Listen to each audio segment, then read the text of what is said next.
Hi, welcome to HDFS 101, Lifespan Development. I'm Dr. Ashley Harvey, and this is our very first chapter called A Cultural Approach to Human Development.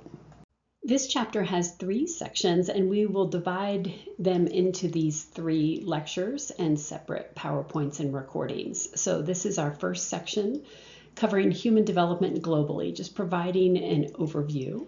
And then our second section will be theories of human development, and our third section of chapter 1 will be research methods.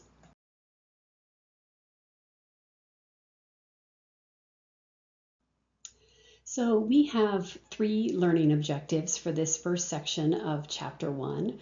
We're basically hoping to just understand the cultural approach that our textbook and this class will take for understanding human development globally. And then we're also going to really make this distinction between developed and developing countries, which we will carry through the whole semester. And we'll begin to understand how things like socioeconomic status, gender, ethnicity further influence an individual's or a family's experience, within their developed or developing country. In my in-person classes, I use a lot of eye clickers to help the class get a sense of, varying experiences and opinions. And so you might imagine how you might answer these questions and the things that your classmates might be saying. So this is an activity that we will do either in class or online, designed to kind of better understand all of our own cultures. And it's called What's in Your Well? And it's based on this quote, "A frog in the well knows not of the great ocean." And you may have noticed or not that the cover of our textbook has a frog on it. And the very first time I was teaching this class many years ago, I was reading the book over the holidays, and my kids asked me, "Mom, why is there a frog on your textbook?" And I really had no idea. And so I had to go look further, and it is because of this quote. And you can ponder what that means, but basically what students tell me is this idea that we don't know of all the cultures are out there. We think that what's in our immediate surroundings, our immediate culture is the way that things are done. And until we venture out in the world, we don't always realize that there's a lot of differences. So either in class or online, I first want you to just think about what cultures are you a part of? Nationalities, kind of current or of your past ancestors, same with languages, racial identifications. How about socioeconomic status or SES? Is your family kind of more lower income or working class, or middle income or higher income? What type of community did you grow up in? More urban, suburban, or rural? How about religions? What about your family and gender roles? Is it less assigned based on whether someone is male or female, boy or girl, man or woman, or do the kind of tasks and roles vary based on gender? How about your cultures here at CSU? What are you a part of? Something related to athletics or Greek life or the performing arts or other things, service organizations? And then what's your family's areas of knowledge or expertise? Are you a farming family, a musical family? Is everybody a doctor or in the medical profession? And then as you share about this, either online or in class, I also want you to kind of compare and contrast your culture with other students, and you'll have a chance to do this if you're taking the class online as well. And you might also consider, when did you realize that there was a great ocean out there? When did you realize when other people or families had a different culture than you did? And so one of my moments was in the early 1980s when I was at a sleepover. We got up in the morning and we were offered as a choice for breakfast peanut butter toast. And first of all, they had a toaster oven, which I had never seen before. And second, I was stunned that we could have peanut butter for breakfast, because in my house, peanut butter was a lunch food. And so I was kind of like a little shocked, a little concerned, but also kind of excited about this opportunity. And that's one of the times I realized, wow, not everybody has the same rules or does things the same as my family. So I encourage you to think of those moments you realized, as a kid, which is often at another family's house or traveling, that things are done differently elsewhere. So in this class, we'll be thinking of examples for each of these things. So how is every person like every other person, right? How do we all have, a biological mother and a biological father? We all experience emotions. We all have basic human needs for survival and safety and shelter. We all perhaps have an inclination to search for meaning, right? How are we like some other person, but not everyone? And this is like our membership in social groups, whether it's gender or religion or ethnicity or nationality or life stage, or kind of hobbies, right? And then the last one is, right, how are we like no one else? How are we all unique, right? And so this might be our fingerprints, the fact that we all have different kind of neural wiring and experiences, life experiences. We'll be getting into our genomes, our genetics, but also our epigenetics. So in the case of identical twins, they have the same genome, but they have a different epigenome for the ways that their genes have been turned on or turned off. So in this class, as we move through it, we'll be talking about kind of the universality, the common kind of social experiences, and the real unique individuality of human development. So we're going to look at some slides kind of helping us understand the big picture of how our population has changed over time. And so this first slide is like really a bird's eye view, showing us that population growth was relatively slow and steady until about 400 or 500 years ago. So let's take a look at the next slide to understand why. So the population has been expanding for, say, the last 500 years, but even more rapidly since, say, maybe 1800. That was around the time of industrialization. And so once we had more railways and roads and factories, and to be able to mass produce kind of goods and food, this allowed us to exchange that across our communities. So if one community experienced a famine, they could get food or resources from another community. And so this kind of industrialization brought up everyone's kind of standard of living. During this time, we've also been getting safer, right? We have safer buildings and equipment and vehicles. And then with the medical advances of the 20th century, and before that, right, we have better understandings of germs and vaccinations, and we now have safer medical practices, like, for example, around childbirth, and we have more curative treatments. So those have been huge. And then technology, things like the internet, allows us to share knowledge and solutions really rapidly. And so we are now at about 8 billion. We're expected to be at 10 billion by the end of this century. We're talking about the population overall stabilizing, but I think that's still a question mark. One of the biggest themes in this class is going to be drawing the distinction between the cultural differences of growing up in a developed country, which is 20% of the world's population, shown here in green, or developing countries, which is 80% of the world's population, so more population density, shown here in purple. I really recommend this 4-minute film. You can find it within your Revel textbook by just searching for a cultural focus, the demographic divide, and it will give you a nice overview of the differences between developed and developing countries, and also introduce the idea of more individualistic versus collectivist cultures. Okay, so you got a sense from the previous slide of what countries are considered more developed and which ones are considered more developing, and we're going to make some broad generalizations, recognizing that it really depends upon the subculture that you're a part of. So I've had students who are from quote unquote developing countries say, what you're saying doesn't really describe my experience, because maybe they're living in a more urban, kind of higher SES, socioeconomic status situation. On average, though, developed countries have more money, and again comprise of 20% or about 1.3 billion of the world's population. The US, for example, has over 300 million people. We are about 5% of the global population. And in developed countries, our population is stabilizing. And so you can see that there in the graph. Developed countries are shown in green. And that's because our total fertility rate is low or declining. Total fertility rate is the number of live births per female, and the replacement rate is 2.1. Basically, each female has to give birth to 2.1 babies in order to maintain our current population. And so, as you've maybe heard in the media, for a lot of developed countries, females have lower birth rates than that. And so the population is stabilizing with maybe eventually kind of declining, probably in a number of more decades. Yet in developed countries, on average, less money.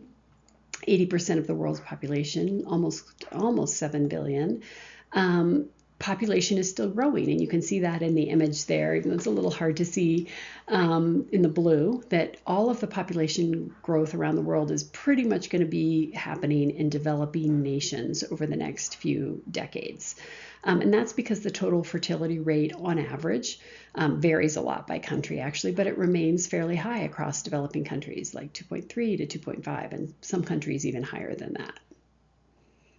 And so what it makes me think about is that if the United States is a developed nation, how is it that I managed to get born into a developed country like the U.S. and then within the U.S. kind of a middle class family and go on to be a university professor? And so I often think about what's my actual percentage. I'm probably, compared to the rest of the world, in the single digit, top whatever, easily top 10%, maybe top 5, 2 or 3% of the whole world. Even though I don't always feel that profoundly privileged, that probably is the case. I pulled this table from your textbook. I found it really useful. And so this was based on data comparing a developing country of Niger with a developed country of the Netherlands. Now, this is back in 2013, so it's older now. But what it's doing is picking two countries that have had at the time the exact same population of 17 million people, and then predicting how that population was going to change over the next several decades.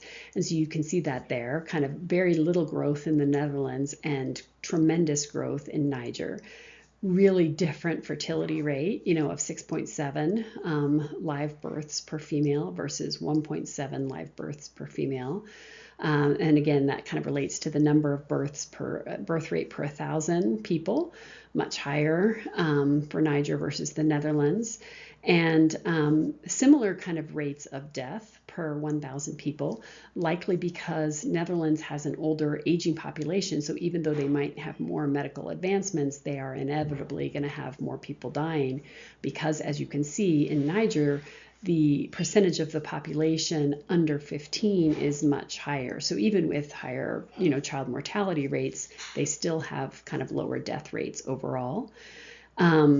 Life expectancy at birth, very different by 20 years. And again, higher rates of infant mortality. Okay, so test yourself on this iClicker question. At what point does the total fertility rate become the replacement rate? So what is the replacement rate? And I said it in the video, but I didn't necessarily have it on the slide, but that answer is 2.1. So it's 2.1 live births per female is the replacement rate to keep a stable population. Okay, so the United States is a little bit different among developed countries. So across most developed nations, the population is going to stabilize or decrease. And that's due to the kind of really low total fertility rate. Yet there's two main reasons why the United States is still going to gain population over the upcoming decades. And it's the first because although our total fertility rate is low, it's higher than many other developed countries. And also the United States, like countries like Canada or Australia, allows more legal immigration than many other developed nations. And we also have undocumented immigrants as well. And whether immigrating with or without documentation, people tend to be younger and healthier who are coming in. People don't tend to immigrate as older adults. And so that benefits the United States. And you might be thinking, well, why is that? Because isn't overpopulation a concern? And yes, it is, but now we're realizing that it's more complex than that, because we do need a younger population, a workforce that can support our aging population. And we're going to get into this more later in the class.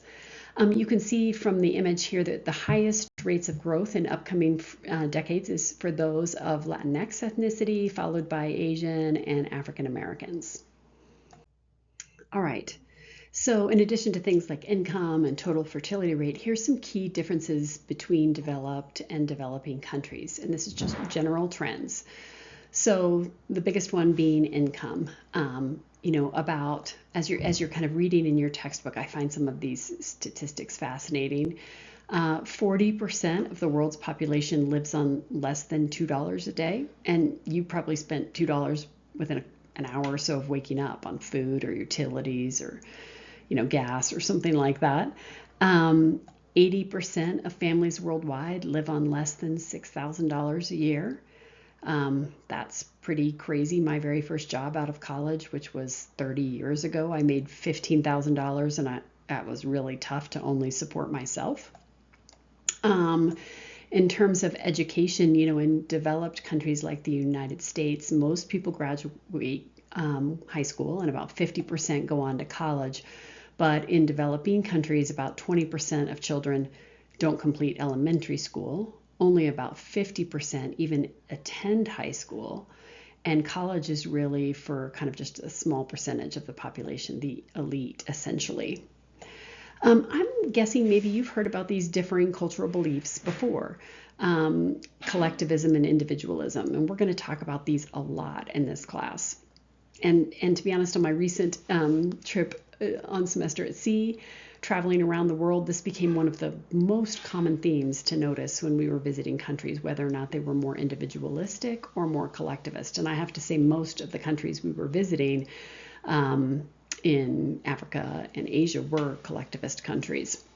So in general, more developing countries tend to be more collectivist. And collectivist means emphasizing obedience to kind of social norms, to the group, having loyalties to the group, having decisions made based on what's best for the group, conforming more. Whereas in individualistic cultures, like the name suggests, like the United States, and I would say United States majority culture, majority kind of Anglo-European American culture, would be more like what's best for you, focusing on the good of the individual, the success of the individual. And so we can even think about that in terms of leadership. Leaders in collectivist cultures are trying to help their people reach their goals. They're trying to make their family and their community proud, and they're trying to take care of those around them. But leaders in individualistic cultures are more about making money, being successful individually, being independent, being confident, being charismatic. And again, we have, I think, lots of collectivist subcultures in the United States, but our dominant kind of culture is a more individualistic perspective. You might also ask yourself, what are the countries that are both developed, meaning they're wealthier, but they tend to be collectivist? So those are often countries like Singapore or Japan or Korea or Taiwan. Again, considered developed countries, but coming from a more collectivist cultural belief system. Okay, so as I've been alluding to, we can make these broad generalizations, but within each country, there's varying subcultures. So we might be talking about a developed country or a developing country, but again, there's a big variation. And this can depend, for example, on your geography. So if you, again, like I mentioned, if you're in a developing country and more urban, that can be pretty different than a developing country, say in India, where you're living in a rural area. And in fact, in lots of countries around the world, people are leaving rural areas and moving to urban areas, to find kind of better jobs and better standard of living. So in this class, we will refer to rural developing areas as a traditional culture. So when we say traditional culture, we're usually meaning rural developing. Obviously, money changes everything, so it depends a lot on your socioeconomic status, and which is your kind of money and educational level within your country. What's your religion? and how common is that in your current kind of country? Gender, and what are the gendered roles? Is this a country that has very kind of clear, distinct roles for men and women, or not so much? What's your ethnicity and race within the country? And then how does that all tie to majority and minority culture? So in many countries, for example, having darker skin is minoritized. It's minority culture. Yet in Ghana, where nearly everyone is Black, there's less racial discrimination for being Black, but maybe more ethnic discrimination for being Chinese, which is a smaller subculture. But of course, it's not always just about numbers. It's often about how money interacts with race and ethnicity. So in South Africa, it's the white people who have money, who have power, even though there's a lot less of them. So they are the majority culture, even though they are the racial minority. And yes, we can just think about subcultures and also the interaction between subcultures and how that relates to being minority or majority culture. So being Jewish in New York New York City is more like majority culture, but being Jewish in North Dakota is more minority culture.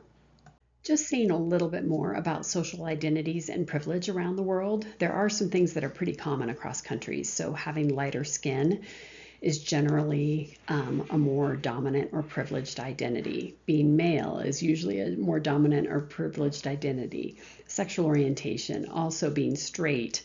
And of course, in some countries, it's completely illegal to be anything but, a straight cisgender individual. Physical ability would be one that would be kind of common across countries, where being able-bodied would be more privileged. Of course, having more money generally across countries is a privilege. Having citizenship within a country is a privilege.